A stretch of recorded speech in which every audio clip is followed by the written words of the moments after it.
Never, ever give up. You can change and you can move around, but never, ever give up. I know people that are very smart. They went to the Wharton School of Finance with me. I know other people that aren't as smart, and those people are the top people in industry today, and they just were tougher. They didn't give up. And the smart ones had everything on their plate. They'd always come in with the A+ on the tests and the good boards and everything else. But when they ran into problems, they didn't know how to solve the problems like the guys that weren't as good.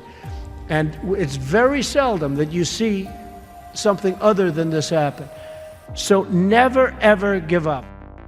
A lot of that is all in the details. You've got to be into the details, because if you're not, they'll come back to haunt you. So oftentimes, life is in the details. Well, business also is in the details. You have to be very careful. You have to watch the dotted I's, because you can really lose tremendously if you don't watch those details. So we discussed that, and as Robert likes to say, probably more than I do, that's the little finger, but it's all about the details. It's very important. You want to be totally focused. You can't take your eye off the ball. When I had troubles in the early 90s, a major article came out, and it said very strongly, everything he touches turns to gold. And I believed it. So I'd go out with models at night instead of working. But that wasn't good. And I remember I had a big lease coming up, and there was a big show, and I went to the show. I said, don't worry, fellas, you can handle the lease, you'll get it done. Well, I came back, they didn't get it done, and I would have had it done 100%. And then the market crashed in the 90s. So I had trouble, but it was sort of an amazing, I wouldn't want to do it again. It was an amazing test of yourself. Can you handle pressure? How are you under pressure? Are you smart? When everybody's coming at you. The worst employee is a good employee. A bad employee is fine because you fire that person right away. A great employee is phenomenal. You want to keep them and cherish them. They're fantastic. But a good employee, you never sort of fire them, but they never lead you to the next level. They just keep their job. They're sort of too good to be fired, but they're not good enough. You're never going to do great. So I always say, the worst employee isn't a bad employee, it's just a good or average employee. Gary Player, the great golfer, he was a little guy, very little, but he worked really hard. And he had a great statement, but he'd go, the harder I work, the luckier I get. And he wins the US Open. You have all these big, handsome guys, these big, giant guys, and they're hitting the ball a mile. And you have Gary Player. And Gary Player would win the Open. He'd win the Masters. He'd win this. He'd win that. And he said, hey, in the US Open, he hit a 5-iron to 1 foot from the hole, and he ended up getting a birdie and wins the US Open, right? And he came off the green. Now, I know I've heard the statement before, but I heard it from him in a meaningful way. They said, what do you think, Gary? What is it? He said, all I know is I've been working very hard, and the harder I work, the luckier I get. I thought it was an amazing statement. Sometimes in life, to be successful, oftentimes, most of the time, you have to follow your instincts. You have to follow your gut. You have to. Your parents may say wrong, your whoever may say wrong, but you have to do it. So much of success is seeing yourself as victorious. You have to see yourself. You have to really believe in yourself. And sometimes it's hard. You've had failures, you've had weaknesses, you've had other things. You have to see yourself as a one-man band. Don't rely too much on other people because they'll let you down. You have to see yourself as victorious. And to be a winner, you have to think like a winner. If you don't think like a winner, it's just never going to happen. Many people have been asking about my desk and the fact that I have so many papers on my desk. It's actually very neat. I know where everything is, but if you look around, there's a lot of stuff. The fact is, I'm busy. I always notice that busy people that are very successful in many cases, have a lot going on their desk.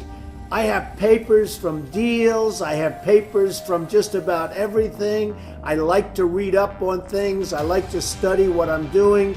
So therefore, you have a lot of action going on in your office. Now, some of the writers, some of the ones that aren't so smart, they talk about the desk negatively. They say, oh, isn't it terrible? Trump has so many papers on his desk. Let's analyze everything on the desk. And they do the best and they fail. But the fact is, I've noticed over the years, successful people have a lot going on their desk. My desk is in my office. My desk is a very important part of me. And frankly, it's a very important part of my success. Everything I do comes right through this desk. So if it's not perfectly neat, if there's a lot of action, I think that's okay. I actually think that's a good thing. You have to love what you do. And I'm not going to go over that long, but it solves a lot of problems. Because when you love what you do, when you really love what you do, you work harder. I mean, I have friends that don't love, and I tell this story. A Wall Street titan, big guy, but I was richer than him, and I'm richer, according to Forbes, I'm much richer than him. So I like that, I like that. But this big Wall Street titan, he's a big name. He has a son, and his son is a wonderful human being, which is amazing because the guy's a horrible person. But he's one of the biggest guys on Wall Street. So he wants his son, Alex. I'm going to use the name Alex. It's not his name, but I don't want to get this guy in any more trouble with his father than he already is. Alex isn't the strongest character. The father is a brutal, vicious killer. So the father has a big firm on Wall Street, and he wants Alex to go into the firm, of course. Come on, Alex, get in there, get in there. In the meantime, all these kids are graduating from Wharton and Harvard and Stanford, and they're just eating Alex's lunch. He doesn't have a chance. He doesn't have a chance. And he doesn't like it. He's not liking what he's doing. You got to love what you do. He's not liking it. So one day, but he can't leave because of his father. I actually tell him, why don't you leave? Your father's brutal. The father's just killing the guys. Tell him, you don't have what it takes. I'm sorry, Dad. Oh, this is great. So I say, you got to leave the father. You got to leave him. He said, I just can't, Donald. So anyway, he's a spoiled guy. He's a member of a very good golf club in Westchester, which is a rich place in New York. And he's on one of the committees, and he's on the Greens Committee. And they put him in charge of redoing the course. They're doing this big renovation of the course. It's a very good club. And he's there every morning at 5 in the morning. He doesn't leave.